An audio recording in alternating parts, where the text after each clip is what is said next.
नमस्कार। बहुत स्वागत है आप सभी दर्शकों का वृश्चिक राशि के लिए गुरु मार्गी के इस वीडियो में। 100 दिन के लिए मार्गी देवगुरु 4 फरवरी 2025 से 14 मई 2025। जी हाँ, ज्योतिष शास्त्र में ग्रहों की महामंत्री की संज्ञा प्राप्त देवगुरु बृहस्पति 4 फरवरी को वक्री से मार्गी हो चुके हैं और 14 मई तक वृषभ राशि में मार्गी रहेंगे। फिर राशि परिवर्तन करके मिथुन राशि में चले जाएंगे। मार्गी का अर्थ होता है अपनी सामान्य गति से गतिमान होना, जबकि वक्री का अर्थ होता है सामान्य से कम गति, धीमी गति से गोचर करना। अभी तक देवगुरु अपनी सामान्य गति से मंद गति से गतिमान थे, इसलिए गुरु से मिलने वाले फलों में भी देरी हो रही थी, जबकि अब देवगुरु अपनी सामान्य गति से गतिमान होंगे तो अपना फल भी सामान्य तरीके से प्रदान करेंगे। ज्योतिष शास्त्र में देवगुरु को सबसे अधिक शक्तियाँ प्राप्त हैं। गुरु धन के कारक होते हैं, भाग्य के कारक होते हैं, संतान और विवाह के कारक होते हैं। गुरु ही शिक्षा, ज्ञान, धर्म और अध्यात्म के कारक होते हैं। 4 फरवरी से गुरु मार्गी होंगे तो अपने कारक तत्वों से संबंधित सभी फल आपको प्रदान करेंगे। इस गोचर की सबसे महत्वपूर्ण बात यह है कि 4 फरवरी से 14 मई के दौरान गुरु शुक्र का परिवर्तन योग बनेगा। गुरु शुक्र के घर में, शुक्र गुरु के घर में गोचर करेंगे तो दोनों ही ग्रह जिन जिन भावों से संबंध बना रहे हैं उन भावों से संबंधित सभी शुभ फल आपको प्राप्त होंगे। ज्योतिष शास्त्र में गुरु और शुक्र को सर्वाधिक शुभ ग्रह माना गया है, और जब दो शुभ ग्रह एक दूसरे से परिवर्तन योग बनाएंगे तो ये आपके जीवन में बहुत बड़ा परिवर्तन लाने वाला होगा। अभी तक जो संघर्ष, जो कष्ट, जो आर्थिक संकट, हेल्थ इश्यूज, फाइनेंशियल इश्यूज आप झेल रहे थे, उनसे आपको बहुत बड़ी राहत मिलने जा रही है इस गोचर में। तो वृश्चिक राशि के जातकों के जीवन पर गुरु के मार्गी होने का क्या प्रभाव पड़ेगा, इसी का विश्लेषण करेंगे। ये विश्लेषण आपकी चंद्र राशि के आधार पर किया जा रहा है और वीडियो के अंत में मैं आपको गुरु के उपाय भी बताऊंगा। तो ये है वृश्चिक राशि के जातकों की कुंडली। देवगुरु का गोचर आपकी कुंडली के सप्तम भाव में है। गुरु यहाँ पर पंचम भाव और धन भाव के स्वामी होकर के सप्तम भाव में गोचर कर रहे हैं, और शुक्र सप्तम भाव के स्वामी होकर के और विदेश भाव के स्वामी होकर के पंचम भाव में गोचर कर रहे हैं। देवगुरु और शुक्र दोनों का गोचर आपके लिए बेहद महत्वपूर्ण है, क्योंकि गुरु आपके राशि के स्वामी मंगल के परम मित्र हैं और वृश्चिक राशि के लिए देवगुरु योग कारक होते हैं। दूसरी बात, गुरु और शुक्र दोनों ही केंद्र त्रिकोण राजयोग बना रहे हैं। गुरु पंचम के भाव, त्रिकोण के भाव के स्वामी होकर के केंद्र के भाव सप्तम भाव में गोचर कर रहे हैं। शुक्र केंद्र के स्वामी होकर के त्रिकोण के भाव में गोचर कर रहे हैं। डबल केंद्र त्रिकोण राजयोग आपकी कुंडली में बन रहा है 4 फरवरी से 14 मई तक, और इस गोचर का बहुत बड़ा लाभ आपको मिलने जा रहा है। शुक्र को 5वां भाव अत्यंत प्रिय है, 11वां भाव अत्यंत प्रिय है, 11वें भाव पर शुक्र की दृष्टि है। गुरु को 7वां भाव अत्यंत प्रिय है, 11वां भाव अत्यंत प्रिय है, धन का भाव अत्यंत प्रिय है, और गुरु की दृष्टि भी 11वें भाव पर पड़ रही है। धन भाव के स्वामी हैं। शुक्र और गुरु दोनों ही धन के कारक होते हैं। गुरु गोचर के ये 100 दिन आर्थिक दृष्टि से बेहद महत्वपूर्ण रहने वाले हैं। शुक्र 5वें भाव में है। शुक्र प्रेम के ग्रह हैं और 5वां भाव लव रोमांस का होता है। ये 100 दिन आपके लिए आपके रिलेशंस के लिए बेहद अनुकूल रहने वाले हैं। एक दूसरे के प्रति लगाव बढ़ेगा, प्रेम और समर्पण की भावना बढ़ेगी और अपने रिलेशंस को आप विवाह की दहलीज तक लेकर के जाएंगे, क्योंकि 7वें भाव का संबंध अगर शुभ ग्रह से बने तो विवाह का प्रबल योग बनता है। और आपकी गोचर कुंडली में 7वें भाव में गुरु का गोचर है, 7वें भाव के स्वामी है शुक्र, तो 2 शुभ ग्रहों से 7वें भाव का संबंध बन रहा है, इसलिए आपके विवाह का प्रबल योग बन रहा है। साथ ही साथ दाम्पत्य जीवन में किसी तरह की कोई कटुता, कोई दूरी बनी हुई थी, वो भी समाप्त होगी और व्यापार व्यवसाय में जो अप डाउन्स लगे हुए थे वो भी समाप्त होंगे। शुक्र और गुरु की दृष्टि लाभ के भाव पर पड़ेगी। शुक्र भी धन के कारक हैं, गुरु भी धन के कारक हैं। 11वें भाव पर जब गुरु और शुक्र दोनों का प्रभाव रहेगा तो आपकी इनकम में वृद्धि होगी, धन की प्राप्ति होगी, आय के नए नए स्रोत बनेंगे। अब एक चीज और,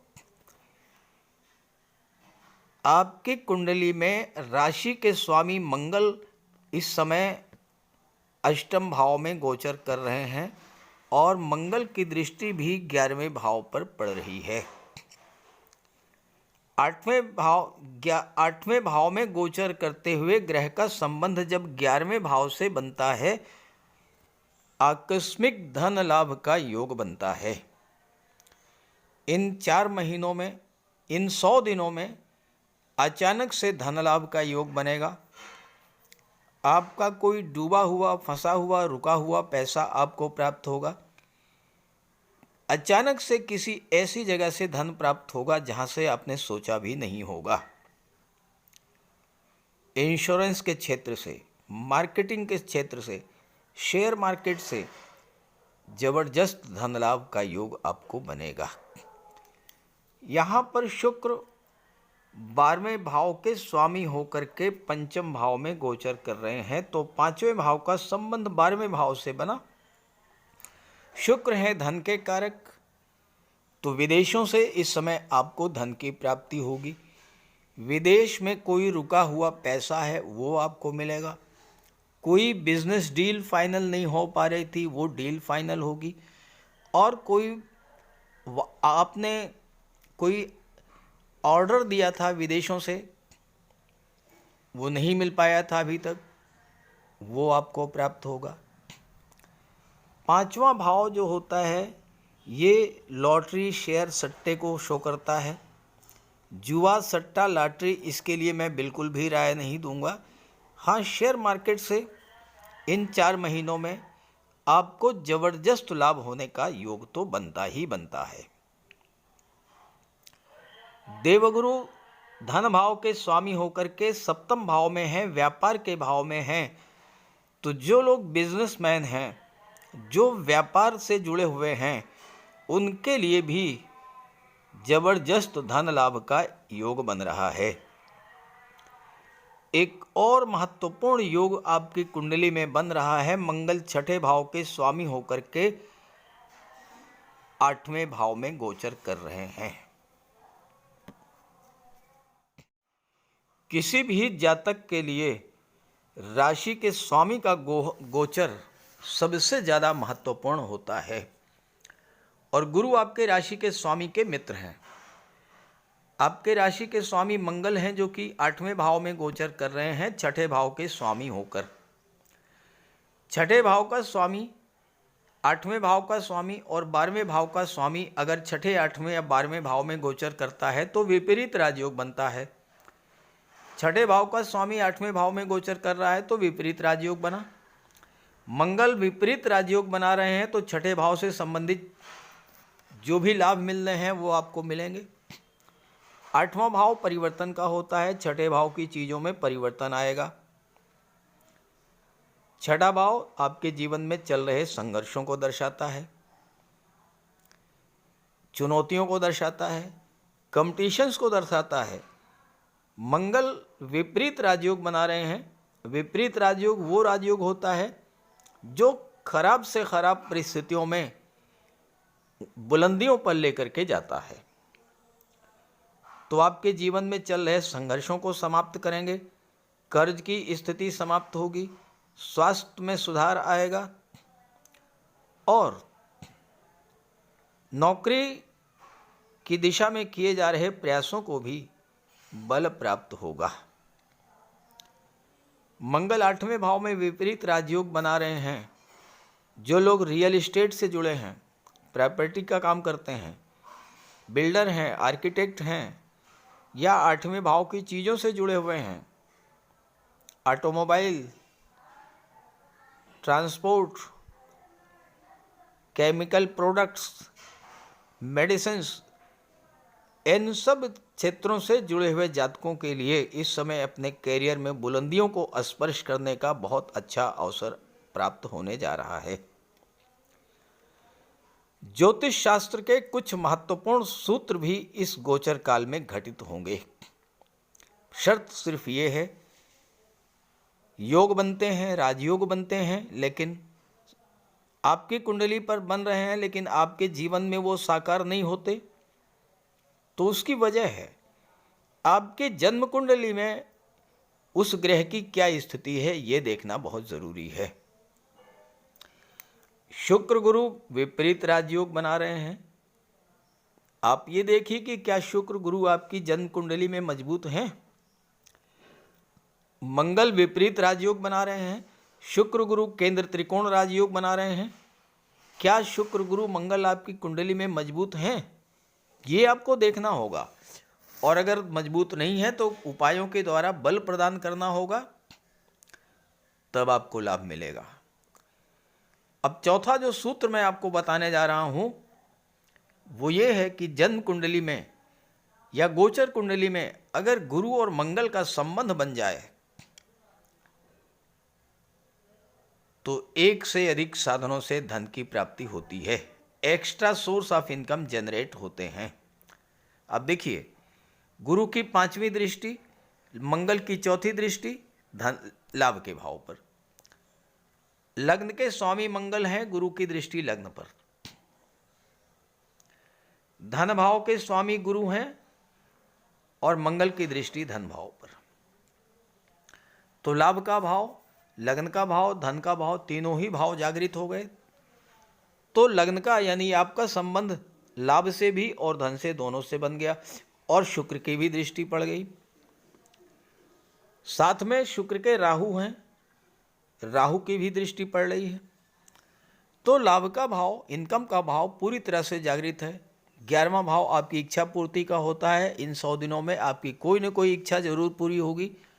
धन संबंधी, विवाह संबंधी, संतान संबंधी, व्यापार व्यवसाय, नौकरी से संबंध रखते हुए या भूमि भवन प्रॉपर्टी से संबंधित कोई इच्छा है, वो इच्छा आपकी पूरी होगी और एक से अधिक साधनों से आपकी आय होगी, extra source of income generate होंगे। ये आप देख लीजिएगा इन 100 दिनों में होने जा रहा है। ज्योतिष शास्त्र का एक और महत्वपूर्ण सूत्र आपकी कुंडली में, गोचर कुंडली में घटित हो रहा है और वो है शनि गुरु का संबंध। कुंडली के जिस भाव से शनि और गुरु का संबंध बन जाए, उस भाव से संबंधित चीजें प्राप्त होकर के ही रहती हैं। 29 मार्च को शनि आ जाएंगे पंचम भाव में। अब शनि गुरु की राशि में है और शनि की तीसरी दृष्टि गुरु के ऊपर पड़ रही है। तो 5वां भाव और 7वां भाव, इन 2 भावों से संबंधित फल तो आपको 29 मार्च के बाद प्राप्त होकर के ही रहेंगे। शर्त यहां भी वही है कि शनि और गुरु आपकी कुंडली में मजबूत स्थिति में होने चाहिए। तो क्या क्या फल मिलेंगे?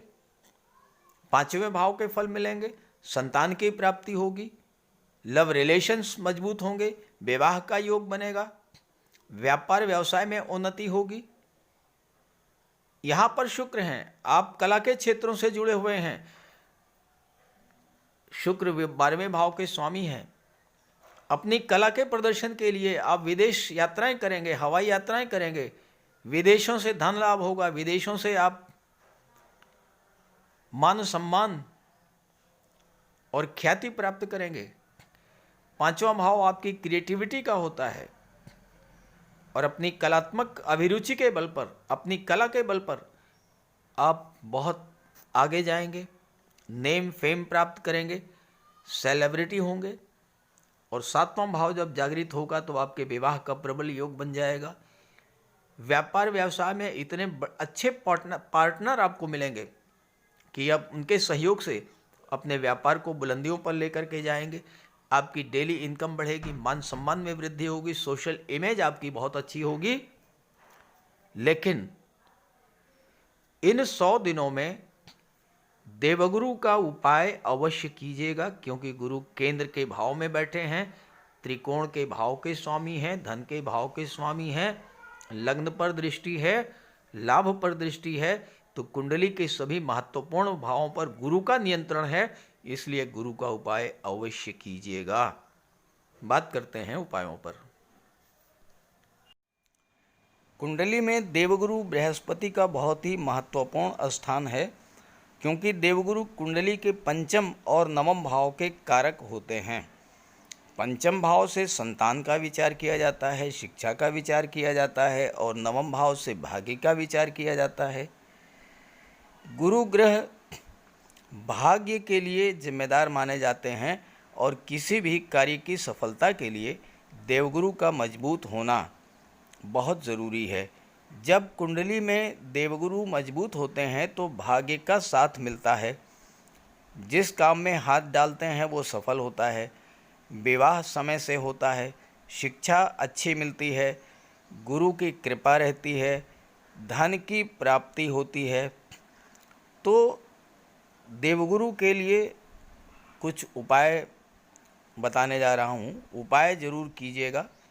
अगर आपकी जन्म कुंडली में गुरु कमज़ोर स्थिति में है तो आपको गुरुवार का व्रत करना चाहिए। स्नान करते समय जल में आधा चम्मच हल्दी डालकर स्नान करें। स्नान के बाद पीले रंग के वस्त्र धारण करें और साथ ही साथ केसर या हल्दी का तिलक लगाएं। और गुरुवार के दिन भगवान विष्णु की उपासना करें। घर में केले का एक वृक्ष लगा लें, उसकी पूजा करें, उसकी सेवा करें। भोजन में चने के बेसन, चीनी और घी से बने लड्डू का सेवन करें और अपनी क्षमता के अनुसार पीले वस्त्र, हल्दी, शहद, धार्मिक पुस्तकें, इन सब का दान कर सकते हैं। अगर गुरु ग्रह कमज़ोर है तो पुखराज धारण करें, लेकिन इसके लिए किसी योग्य ज्योतिषी की सलाह ले लें। माता पिता, गुरु और बुज़ुर्गों का सम्मान करें, उनकी देखभाल करें और उनका आशीर्वाद प्राप्त करें। साफ सफाई रखें, गुरु की सेवा करें और दही और चावल गरीबों को खिलाएं। किसी गरीब को, किसी दिव्यांग व्यक्ति को भोजन कराएं। किसी वृद्धाश्रम में जाकर के वृद्धों के साथ कुछ समय बिताएं, उनकी समस्याओं को जानें, समझें। कोई ज़रूरी नहीं है कि आप धन से ही सहायता करें, तन और मन से भी आप मदद कर सकते हैं दूसरों की, और ऐसा करने से देवगुरु अत्यंत प्रसन्न होते हैं। और जब देवगुरु बलवान होंगे तो आपको पूरा लाभ मिलेंगे। तो ये उपाय करके देखिएगा, लाभ होगा। कमेंट करके बताइएगा ताकि आपके साथियों को भी इसका लाभ मिल सके। नमस्कार।